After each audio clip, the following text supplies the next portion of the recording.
అయ్యా మహాత్మా, ఓ మాట చెప్పనా? నిజానికి ఇప్పటి నల్లదొరల కన్నా ఆ తెల్లదొరలే మేలు. దోపిడీలు చేయడంలో మనవాళ్లు వాళ్ళనే మించిపోయారు. అబ్బా, చాలా ఘాటైన వ్యాఖ్య కదా, వినడానికి ఆశ్చర్యంగా ఉంది. అవును. ఇదేదో సినిమా డైలాగ్ కాదు.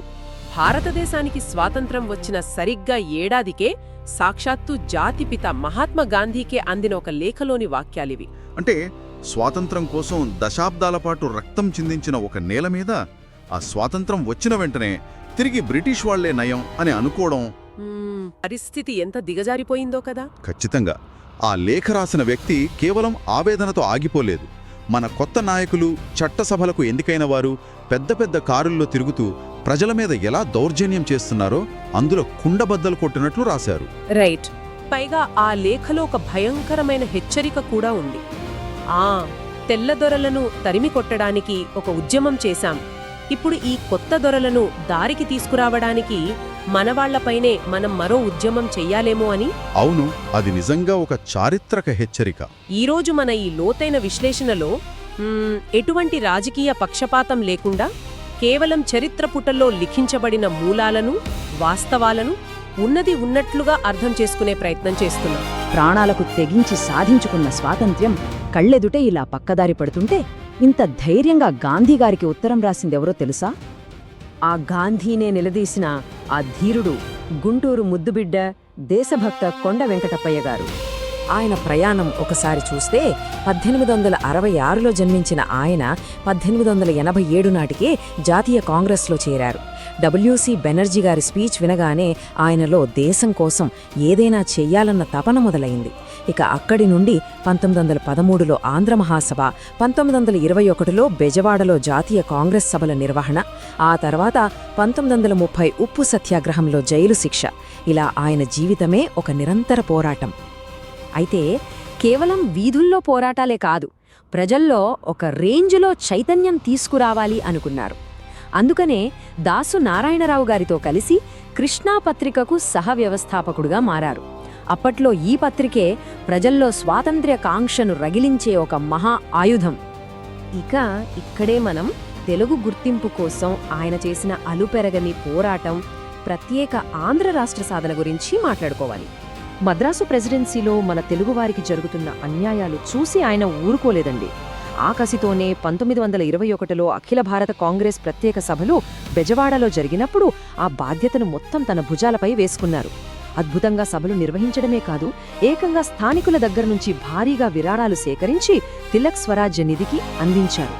ఇది చూసి మహాత్మాగాంధీ సైతం ఆశ్చర్యపోయారు. ఆ ఒక్క సభతో జాతీయ స్థాయిలో మన తెలుగు నేలకు ఒక కనీవిని ఎరుగని గుర్తింపు వచ్చేసింది.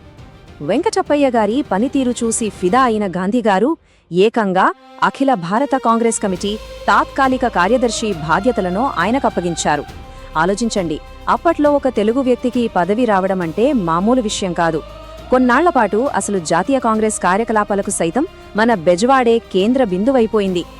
కాని ఈ విజయాల వెనుక ఆయన చేసిన అత్యున్నత వ్యక్తిగత త్యాగాలు, ఆ బాధ్యతలు మిగిల్చిన తీవ్ర విషాదం గురించి తెలిస్తే మనసు కకావికలమవుతుంది. 1933వ సంవత్సరం.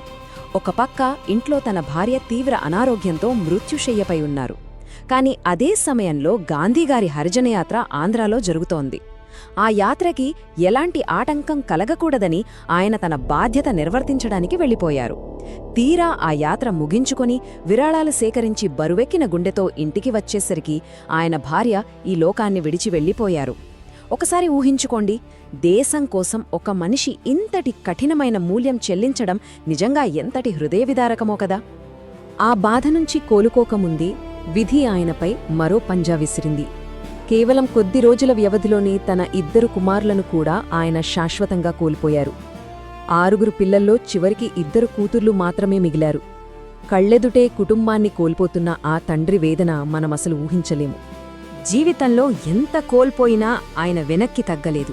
తనకంటూ ఏదీ మిగుల్చుకోకుండా తనకున్న ఆస్తినంతా, పచ్చని భూములను శారదానేకేతన్లాంటి అనాథ శరణాలయాలకు, విద్యాసంస్థలకు రాసిచ్చేశారు. ఇదొక అబ్సల్యూట్ సరెండర్, సంపూర్ణ త్యాగం. దేశ భవిష్యత్తు కోసం సర్వస్వం అర్పించిన ఆ త్యాగనిరతికి నిజంగా చేతులెత్తి దండం పెట్టాలి. ఆయన సాధించిన విజయాలు, మరియు నాయకత్వమంటే ప్రజా విశ్వాసమే అని నమ్మిన ఆయన కఠినమైన సూత్రాలు ఒకసారి చూద్దాం. నాయకుడంటే ఎలా ఉండాలి? సింపుల్. నిరాడంబరతే నాయకుడికి ఆభరణమంటారాయన. లేనిపోని ఆడంబరాలు అస్సలు ఉండకూడదు. తన సొంత రాబడితో పాటు ప్రభుత్వ నిధులను కూడా కేవలం ప్రజల కోసమే ఖర్చు పెట్టాలి. దేశ ప్రగతే నాయకుడి ఊపిరి కావాలి. ఇవి ఆయన సిద్ధాంతాలు.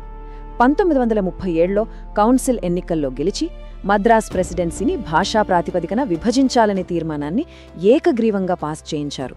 కాని ఆ తర్వాత ఆయన చూసిన రాజకీయాలు ఈ ఆదర్శాలకు పూర్తి విరుద్ధం. అదే ఆయన జీవితంలో చివరి ఘట్టం, ఆశాభంగం చెందిన ఆ వీరుడి నిష్క్రమణ. దశాబ్దాల పాటు సర్వస్వం ధారపోసి తెచ్చిన స్వాతంత్ర్యంలో పార్టీలోకి నేర చరిత్ర ఉన్నవాళ్లు రావడం, అవినీతి పెరిగిపోవడం చూసి ఆయన కుమిలిపోయారు. ఆయన రాసిన లేఖలకు అధిష్టానం నుంచి సమాధానమే రాలేదు. 1949 ఆగస్టు 17 ఒక పక్క గుంటూరు నగరమంతా స్వాతంత్ర దినోత్సవ సంబరాల్లో అట్టహాసంగా మునిగిపోయుంటే, అదే స్వాతంత్ర్యం కోసం తన కుటుంబాన్నే బలిదానం చేసిన దేశభక్త కొండ వెంకటప్పయ్య గారు నిశ్శబ్దంగా కన్నుమూశారు. ఆయన అంతిమయాత్ర అతిసాధారణంగా సాగిపోయింది. దేశం సంబరాల్లో ఉన్నప్పుడు ఆ దేశాన్ని నిర్మించిన ఒక శిల్పి నిశ్శబ్దంగా నిష్క్రమించడం తలుచుకుంటేనే కన్నీళ్ళొస్తాయి కదూ. పోయేనాటికి ఆయన పేరిట మిగిలింది ఒకే ఒక్క ఇల్లు, గుంటూరులోని దేశభక్త భవన్. కాని చూడండి, ఆయన ఆదర్శాలను పొనికిపుచ్చుకున్న ఆయన కూతురు కొండ పార్వతీదేవి గారు 1987లో ఆ ఆఖరి ఇంటిని కూడా నవోదయ విద్యా సంస్థకు విరాళంగా ఇచ్చేశారు. వాళ్ళకి త్యాగమనేది రక్తంలోనే ఉండిపోయింది అనడానికి ఇంతకంటే ప్రూఫ్ ఏం కావాలి చెప్పండి? సో ఈ విశ్లేషణ ముగించే ముందు మనందరం ఒకసారి మనసు పెట్టి ఆలోచించాల్సిన ప్రశ్న ఇది. దేశభక్త కొండ వెంకటప్పయ్య గారు తన జీవితంతో సెట్ చేసిన ఈ రేంజ్ నిస్వార్థమైన ఆదర్శవంతమైన స్టాండర్డ్స్ను నేటి మన రాజకీయ వ్యవస్థ ఎప్పటికైనా తిరిగి అందుకోగలదా? ఆనాటి త్యాగధనుల పునాదుల మీద స్వేచ్ఛగా బతుకుతున్న మనం అసలు నిజమైన సేవ అంటే ఏమిటో మర్చిపోతున్నామా? ఒక్కసారి ఆలోచించండి. మళ్ళీ మరొక ఆసక్తికరమైన విశ్లేషణతో కలుద్దాం. అంతవరకు సెలవు.